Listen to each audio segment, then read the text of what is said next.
నెల్లూరు జిల్లా వైసీపీకి కంచుకోట. ఆ కంచుకోట ఇప్పుడు బద్దలవుతోందా, బీటలు పడుతోందా? వేమిరెడ్డి ప్రభాకర్ రెడ్డి గారు వైసీపీ నుంచి బయటకు వచ్చి టీడీపీలో చేరుతున్నారు. ఇప్పుడు అనిల్ కుమార్ యాదవ్ బంధువు అయినటువంటి రూప్ కుమార్ యాదవ్ కూడా వైసీపీ నుంచి బయటకు వచ్చేసి టీడీపీలోకి చేరేటువంటి అవకాశాలు ఉన్నాయన్నట్లుగా వార్తలు వినిపిస్తూ ఉన్నాయి. మరి ఒకప్పుడు అసెంబ్లీ సాక్షిగా బుల్లెట్ దిగుతుంది అన్నటువంటి అనిల్ కుమార్ యాదవ్కి ఇప్పుడు బుల్లెట్ దిగిందా? దిగితే ఎక్కడ దిగింది? అసలు ఎవరికి దిగింది? ఈ అంశానికి సంబంధించి మనతో మాట్లాడడానికి, వారి విశ్లేషణని మనతో పంచుకోవడానికి ఈరోజు మనతో పాటు ఉన్నారు సీనియర్ జర్నలిస్ట్ డివిఎస్ గారు ఉన్నారు. వారితో మాట్లాడదాం. నమస్తే అండి. నమస్తే. అనిల్ కుమార్ యాదవ్ ఆయన ఎవ్రీ టైం మాట్లాడారు అంటే హాట్ టాపిక్కే. మాజీ మంత్రి ఇప్పుడు. సో ఆయన అసెంబ్లీ సాక్షిగా ఒక మాట అన్నారు, బుల్లెట్ దిగుతుంది అనేసి అని. మరి ఇప్పుడు నెల్లూరు జిల్లాలో ఈ కంచుకోటకు సంబంధించి బీటలు చూస్తుంటే లేదా బద్దలవుతుంది అనేటువంటి వార్తలు వినిపిస్తుంటే బుల్లెట్ దిగిందా, ఒకవేళ దిగితే ఎవరికి దిగింది అన్నట్టుగా అనిపిస్తూ ఉంది. సో కంచుకోట అంటారు వైసీపీకి నెల్లూరు జిల్లాని.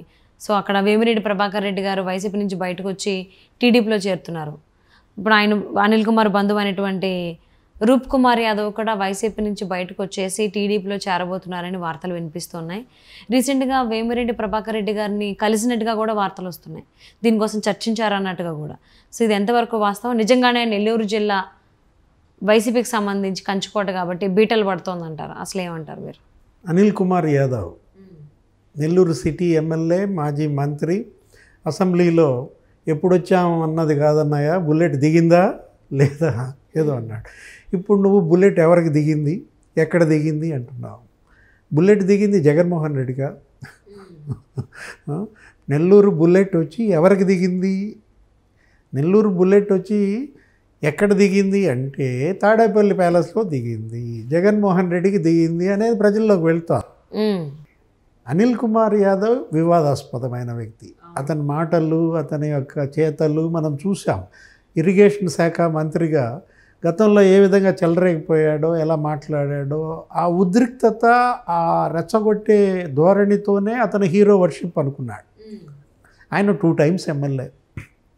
2014, 2019లో నారాయణ మీద గెలిచాడు. ఆ వేవ్లో గెలిచాడు. అది కూడా ఎంత 3000 మెజార్టీతోనే గెలిచాడు. ఇప్పుడు అక్కడ అతను గెలిచే పరిస్థితి లేదు.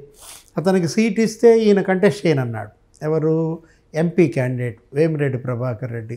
అతని మీద ఉన్న వ్యతిరేకత దృష్ట్యా అనిల్ కుమార్ యాదవ్కి సీట్ ఇవ్వడానికి వీలు లేదంటేనే జగన్మోహన్ రెడ్డి ఇప్పుడు అతను ఎలా వదులుచుకోవాలో తెలియక ఏం చేశాడు, నరసరావుపేట పార్లమెంటుకి పంపించాడు. నరసరావుపేట పార్లమెంట్కి పంపిస్తే కూడా నువ్వు అనిల్ కుమార్ ఏమన్నాడో నీకు గుర్తుండే ఉంటే, ఏమని, నాకు తగ్గ సీటు ఇప్పుడు వచ్చింది, నాలాంటి వాడు ఏది తొడగొట్టేవాడు లేకపోతే మీసం తిప్పేవాడు నెల్లూరులో ఉండకూడదంట, నెల్లూరుకి అది మ్యాచ్ కాదంట, సింక్ అవ్వదంట, నరసరావుపేట బాగా సింక్ అవుద్ది, నేను మీసం తిప్పడానికి తోడగొడతానికని అక్కడికి వెళ్తున్నాడు. ఎక్కడికి? నరసరావుపేటకి. అక్కడికి వెళ్ళేలోపే ఇక్కడ ఇంకా చీటీలు తిరిగిపోతున్నాయి. రూప్ కుమార్ యాదవ్ ఈయనకి బంధువు. ఎవరికి? డిప్యూటీ మేయర్గా చేశాడు గతంలో నెల్లూరు సిటీ. అనిల్ కుమార్ యాదవ్ గెలుపులో అతనిదే క్రియాశీలక పాత్ర. ఇద్దరు కూడా మామూలుగా బాబాయ్ అబ్బాయి. దీంట్లో మనకు తెలుసు బెట్టింగ్ హీరోలు అంటారు. ఏంటి, నీకు అప్పట్లో క్రికెట్ బెట్టింగ్, డాన్స్ కదా, ఇదొక బ్యాచ్. ఏది నీకు గంజాయి బ్యాచ్, బ్లేడ్ బ్యాచ్, ఇట్లా బెట్టింగ్ బ్యాచ్ అన్నమాట. నెల్లూరు నుంచి పుట్టిందే అదంతా కూడా, వీళ్ళ ఆరిజిన్. రూప్ కుమార్ యాదవ్ మరి వేమిరెడ్డి ప్రభాకర్ రెడ్డికి క్లోజ్. ఆయన గనక మరి ఇప్పుడు తెలుగుదేశంలో వెళ్తున్నాడు. రేపు ఆయనే క్యాండిడేట్ అంట తెలుగుదేశంకి. ఆల్రెడీ చంద్రబాబుని కలిశాడు. జగన్మోహన్ రెడ్డి మోడీని కలవటానికి ఢిల్లీ వెళ్ళినప్పుడు ఆయన జంప్ ఏంటి, జగన్మోహన్ రెడ్డిని కలవకుండా తప్పించుకుని దుబాయ్ అక్కడికి వెళ్ళిపోయాడు. మీ దగ్గరకు వస్తున్నారు సీఎం గారు, మీ ఇంటికి వస్తారు అన్నా కానీ వద్దులే, నేను వేరే నాకు వ్యాపారం పని మీద నేను విదేశీ. పాపం మాగుంట శ్రీనివాసులు రెడ్డి విష్ చేశాడు, ఒంగోలు ఎంపీ. అంత రాజకీయ కుటుంబం, అన్ని ఏళ్లుగా వాళ్ళ అన్న, ఆయన, వాళ్ళ వదిన అందరూ ఎంపీలు.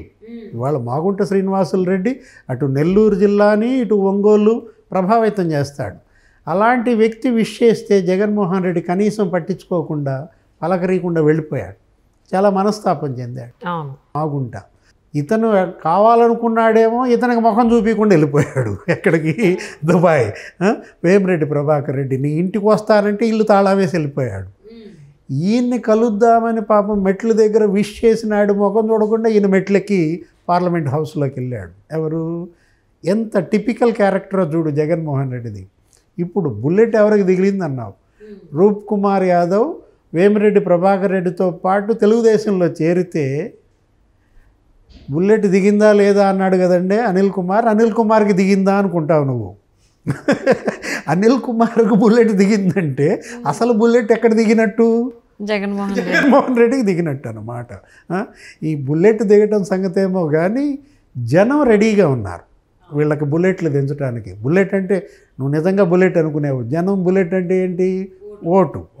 ఆ ఓటు ఎప్పుడు వచ్చుద్దా, ఈవీఎం మిషన్ మా కళ్ళ ముందుకు ఎప్పుడు వచ్చుద్దా, పోలింగ్ డేటు ఎంత తొందరగా వస్తే అంత తొందరగా వెళ్ళి బటన్ నొక్కేద్దాం, జగన్మోహన్ రెడ్డిని వదులుచుకుందాం.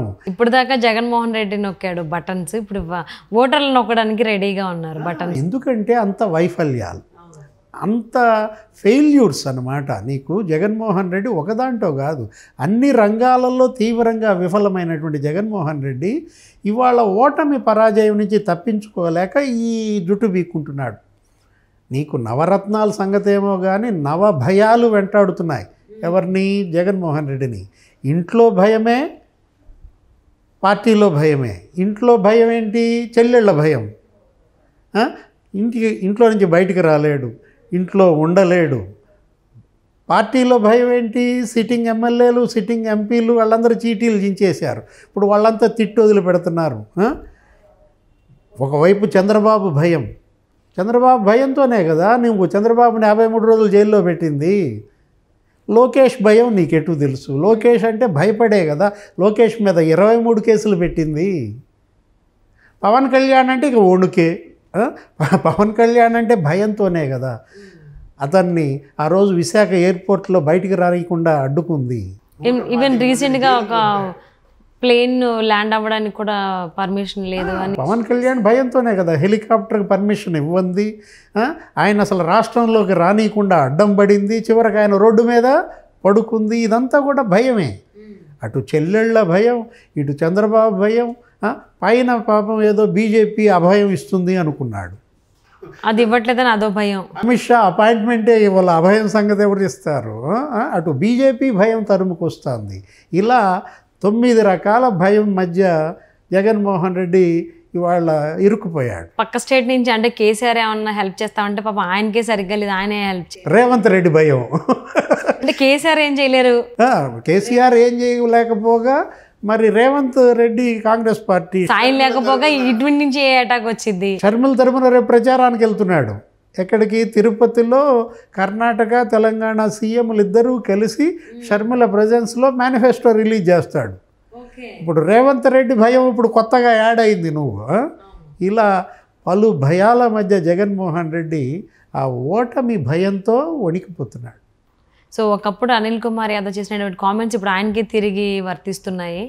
సో ఒకప్పుడు జగన్మోహన్ రెడ్డి చుట్టూ అందరూ తిరిగేవాళ్ళు, మాకు ఆ సీట్ ఇవ్వండి, మాకు ఈ సీట్ ఇవ్వండి. ఇప్పుడు ఈయన ఇస్తానంటే కూడా అందరూ మొహం చాటేసుకుని తిరుగుతున్నారు.